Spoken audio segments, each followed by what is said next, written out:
Today's message is titled Hardships Are a Benefit. Hardships are a benefit. I've been on a missionary trip just this last 2 weeks ago, was it, or so?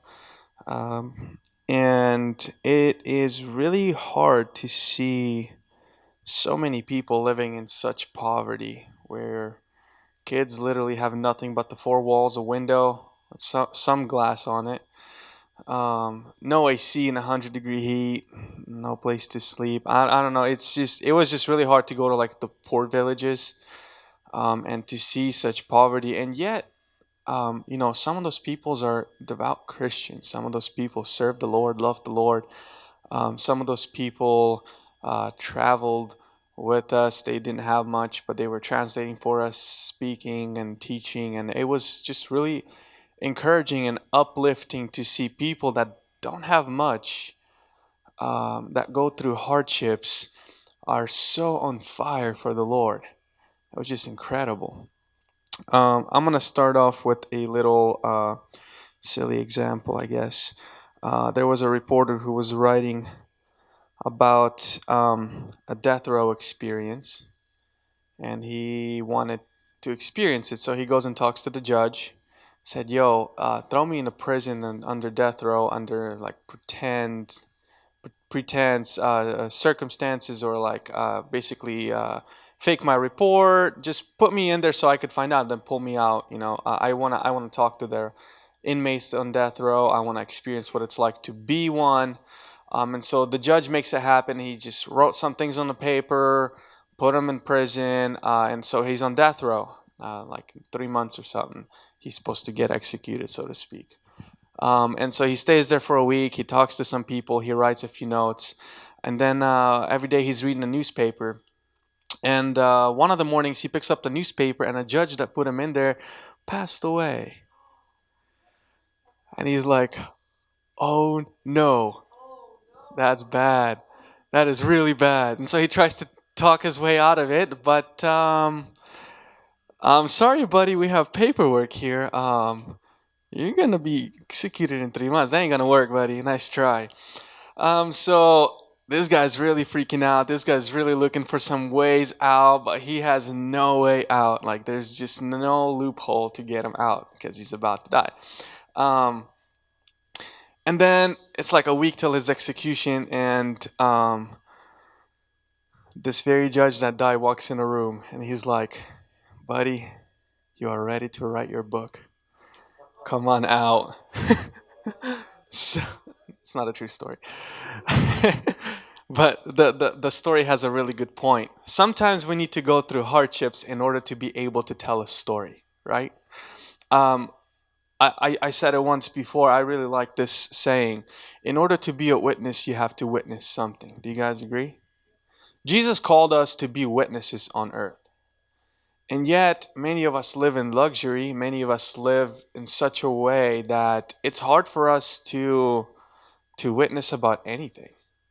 It's hard for us to even find time for Jesus, to find time to read the scripture, to find time to understand who God is and what He wants, and what is this that I have to witness to others? What is this that I have to witness myself so that I could witness to others?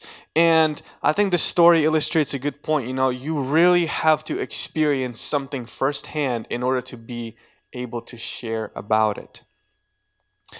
So the judge totally tricked him. The guy lived. Good for him. Some of us might be asking, why do bad things happen in our lives? We live relatively good lives. Wouldn't you guys agree?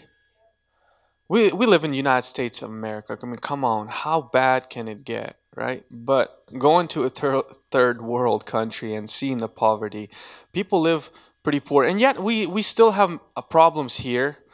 Like we could say, we could be praying to God and saying, "God, why did I not get into the college I worked so hard to get in?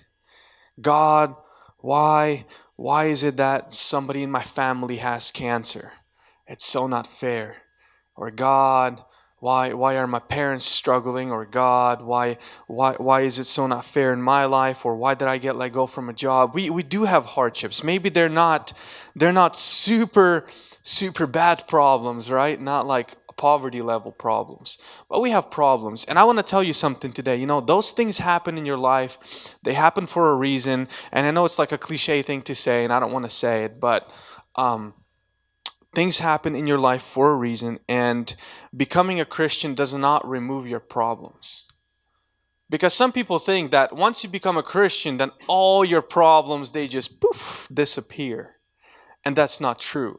When we read Romans 8:28, and it's a very good verse for this, it says, "And we know that God causes everything to work together for the good of those who love God and are called according to his purpose for them." So, a couple things from this verse. We know that God causes everything to work together for the good.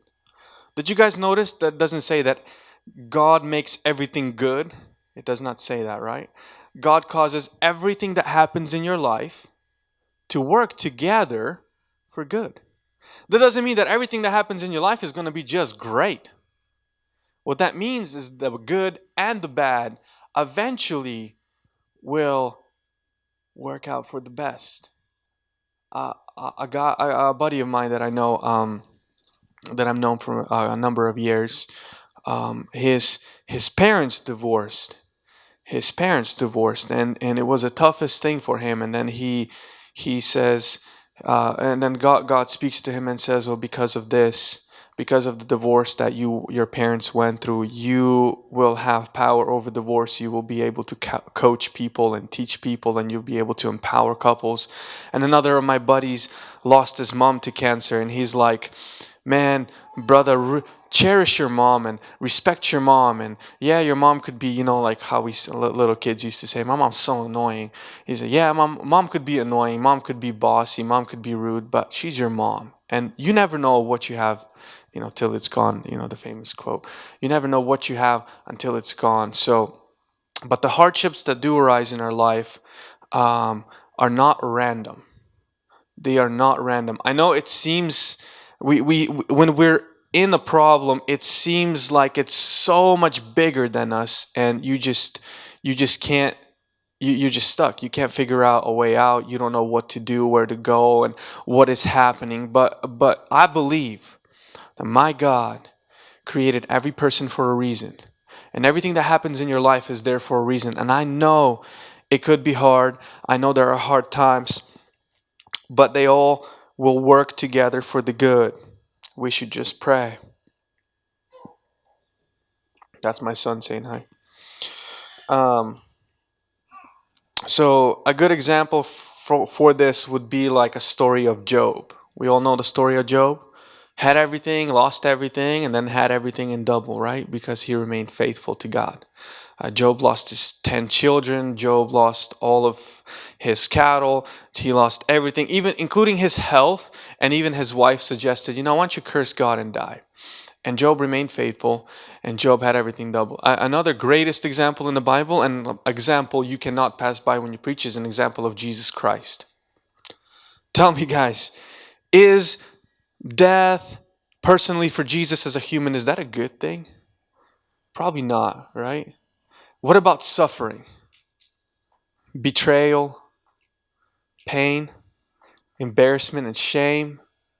Are any of these things good for you as a person? Put yourself in his shoes. Would you consider those things good?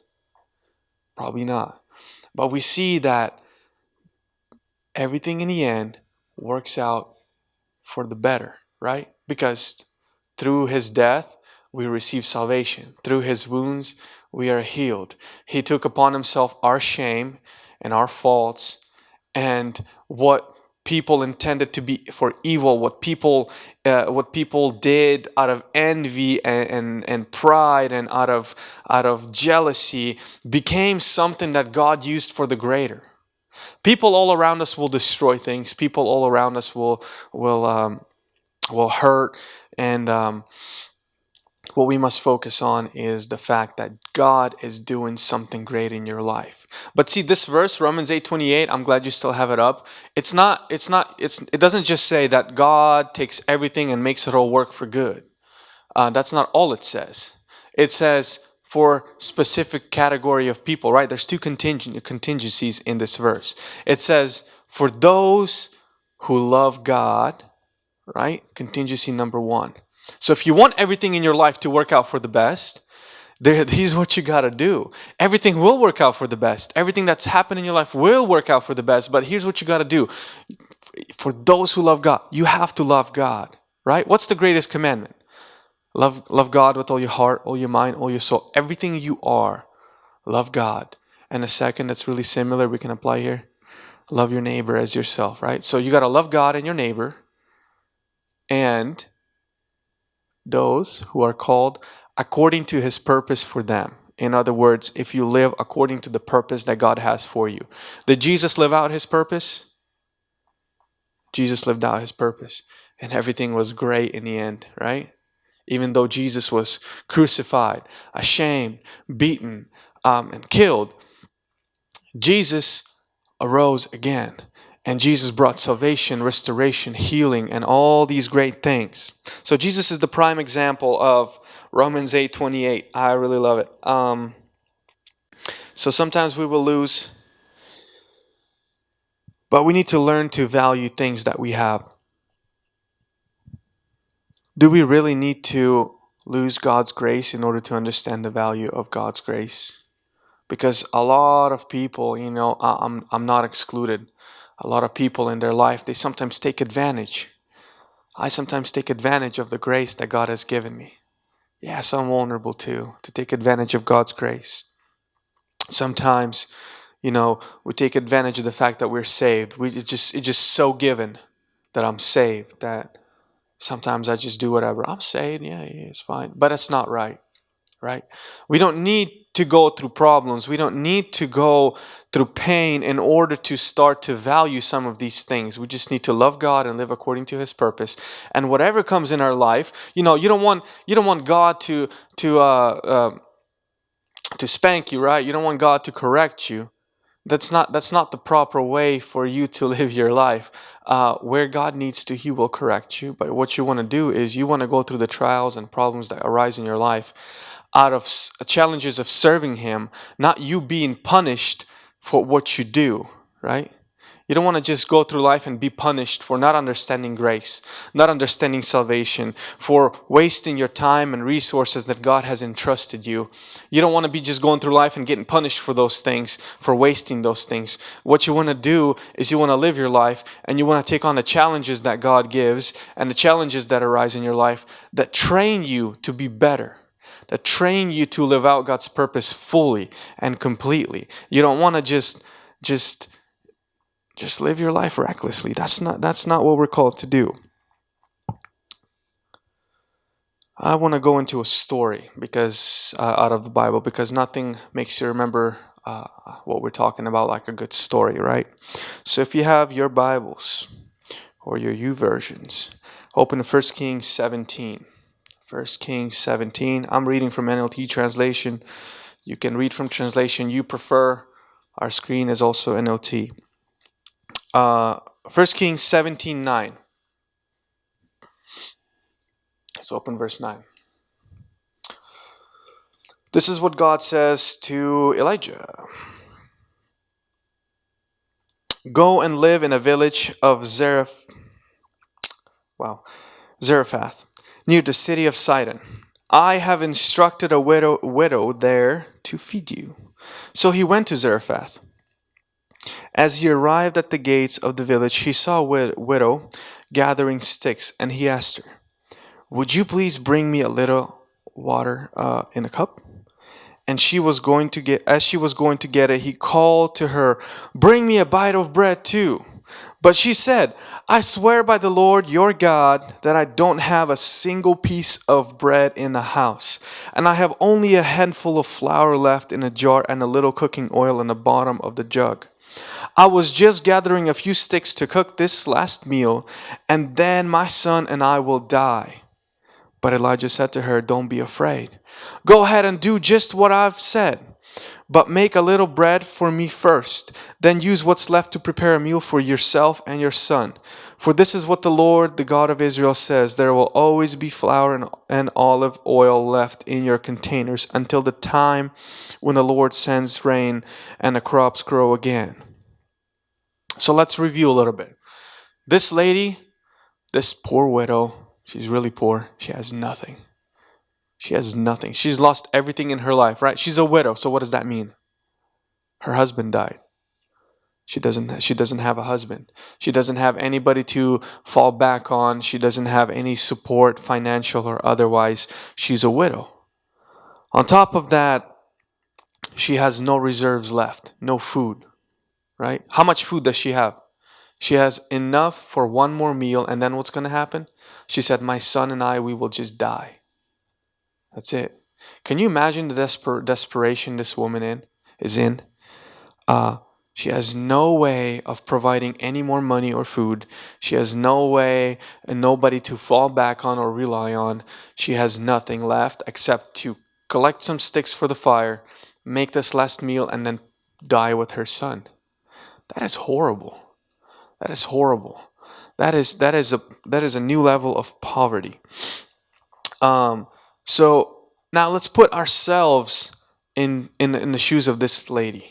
Just imagine yourself being this widow, and and and just think, a stranger comes into your town and he says, "Hey, make me the last food first, and then eat what's left with your son, and I promise there's gonna be more." How would you react? What would you say? It's crazy because what it says. So Elijah, 1 Kings 17, 15, verse 15. So she did as Elijah said, and she and Elijah and her family continued to eat for many days. There was always enough flour and olive oil left in the containers, just as the Lord had promised through Elijah. But what would you say?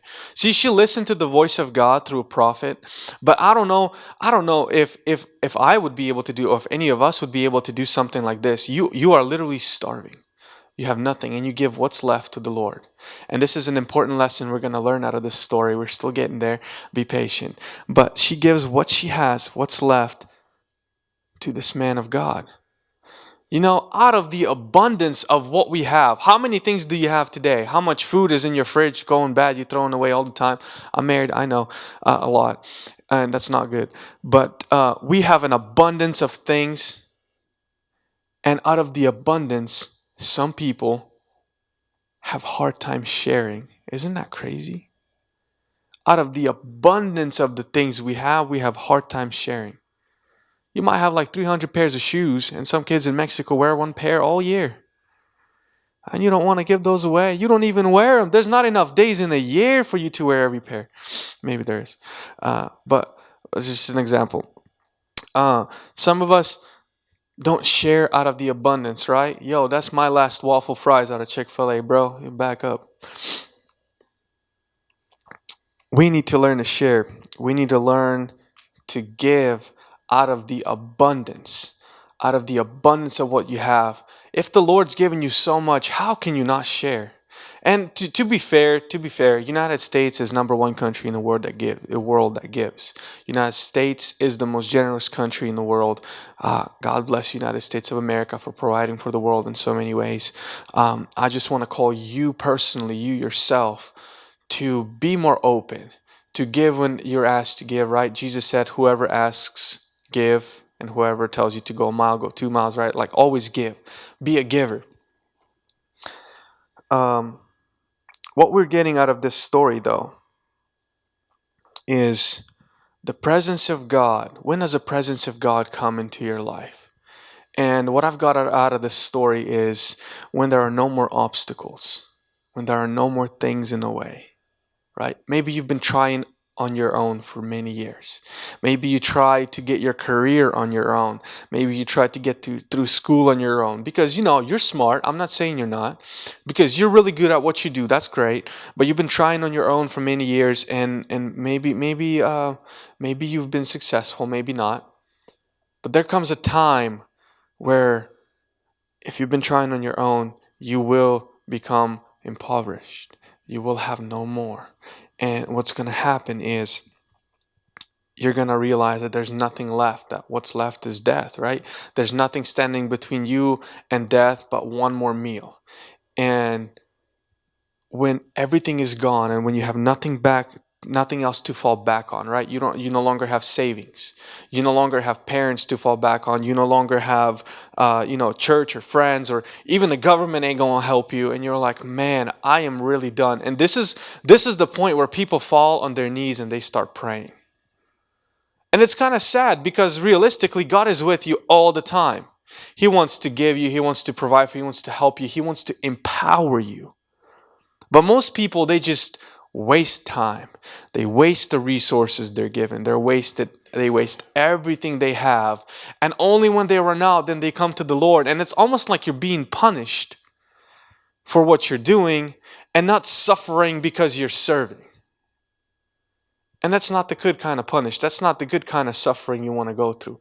You wanna go, if you're gonna get through suffering, you want it to edify you, you want it to teach you something in life, you want it to grow you and to work out for the best in life. Let's look at the suffering of Apostle Paul.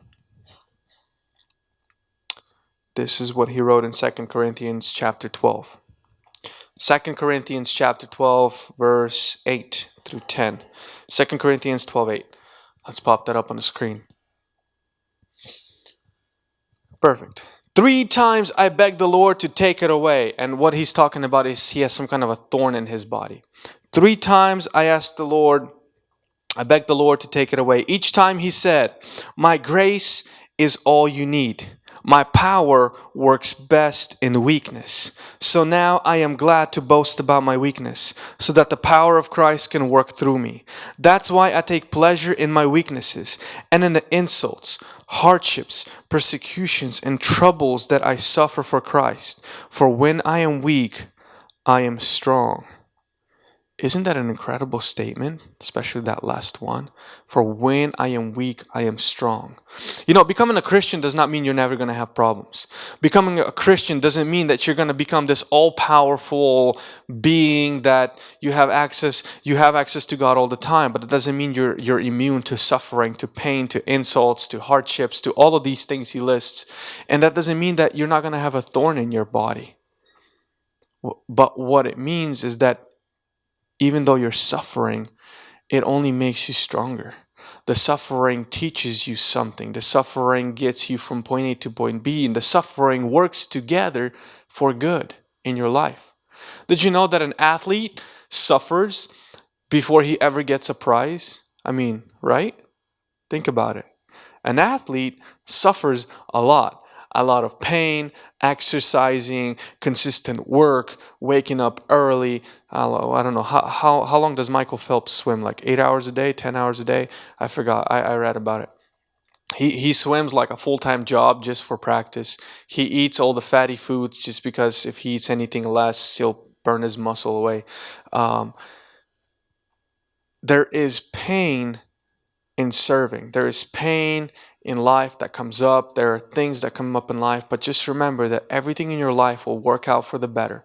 And so when you have nothing left, when the pain does come and when you have nothing left, that is the time to surrender to God. That is the time to get to know God. That is the time to entrust God with what you have. What is Jesus asking for? This is we're going to draw a parallel right here.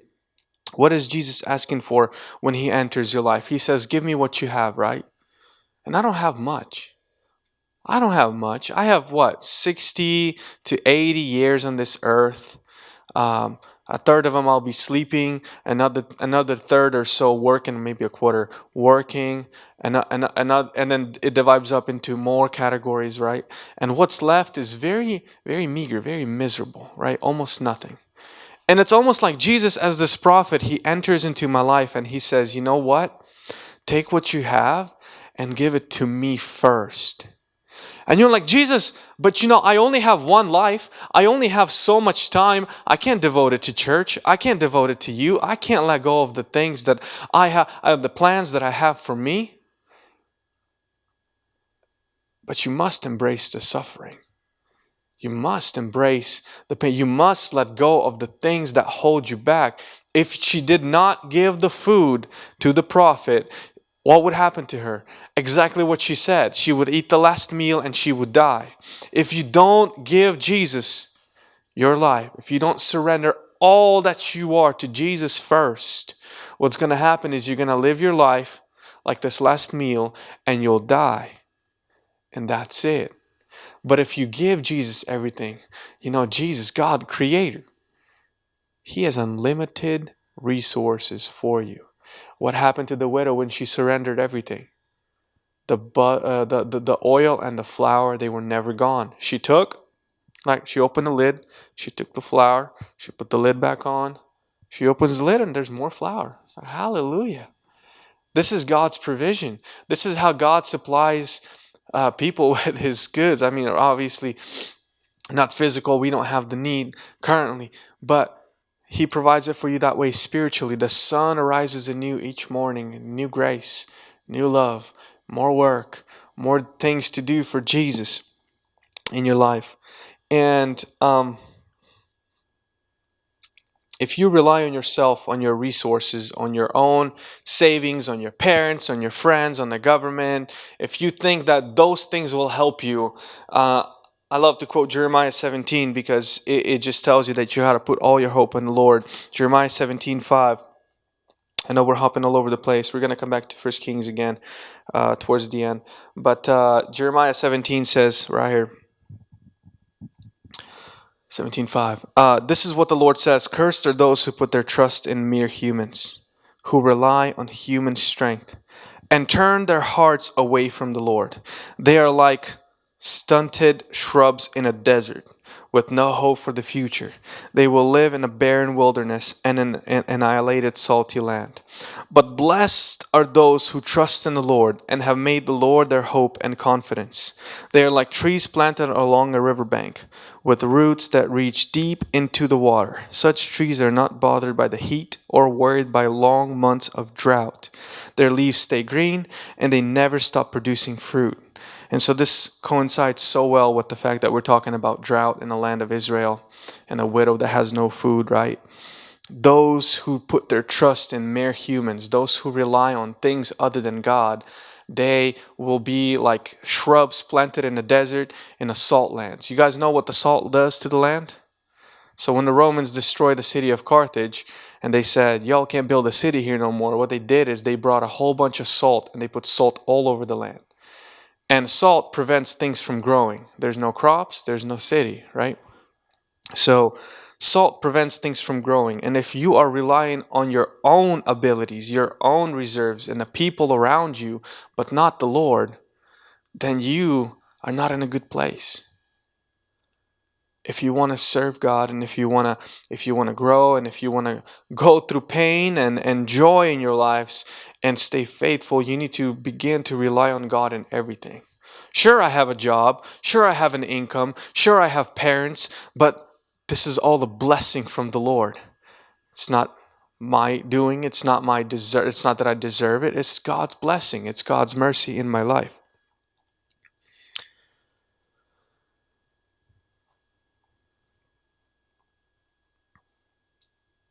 We'll just go right back into the story of the widow because it continues. 1 Kings 17, verse 17. So 1 Kings 17:17. So remember how we said once you become a Christian, or once God reveals His purpose to you, or once you obey God a little bit, that doesn't mean that you're already immune to problems. That doesn't mean that they don't come up. So sometime later, this is literally verse after 16 where they had the abundance of food, right? So verse 17 says, sometime later, the woman's son became sick. He grew worse and worse, and finally he died. And it's like, whoa, we just went from she's poor, she has nothing. Elijah comes and asks her to cook, and now she has everything. And then the next verse is like even worse. It's like her son died. God, did you just like come there and feed them and then you just allowed this to happen? Why do these things happen? But it's all to work out for the good, right?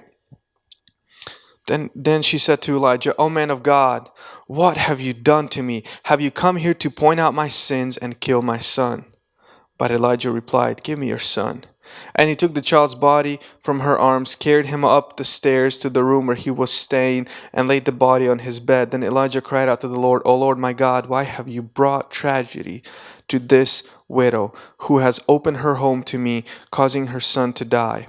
And he stretched himself out over the child 3 times and cried out to the Lord, O Lord my God, please let this child's life return to him. If I could have somebody on the keys.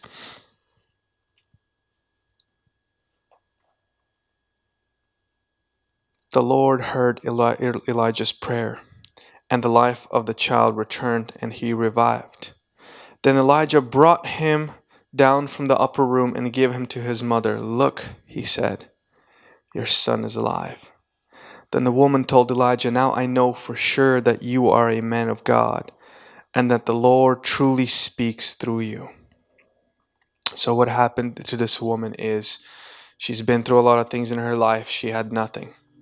Then she, essentially we could say, received the Lord. She received the prophet. She received the will of God in her life. And after she received this prophet, the prophet's staying at her house. They're eating together. They have an abundance of food. It's like you when you attend church, right? You now have abundance of food because Christ lives in your home, in your heart. But that doesn't mean that you're already immune to problem. That doesn't mean that your mom or your dad can get sick. That doesn't mean that your parents could not be doing good. That doesn't mean that you can't lose your job or that you can't lose a brother or sister. That doesn't mean that you don't have problems. As a matter of fact, what that means is the devil's going to attack you even more. And we see in the case of this woman, her son passes away. Her son just died, and it's like everything was so great. Nobody has food. Nobody has anything, but I have an unlimited amount from Jesus. Jesus is providing for me. And now this tragedy comes, and I'm saying, why, Lord? Why has this happened? Why are these things happening to me? I mean, come on, I'm serving you. I'm doing so right. And yet so much wrong happens to me. This isn't fair. But God says, I have a plan for you, and I have a purpose for you.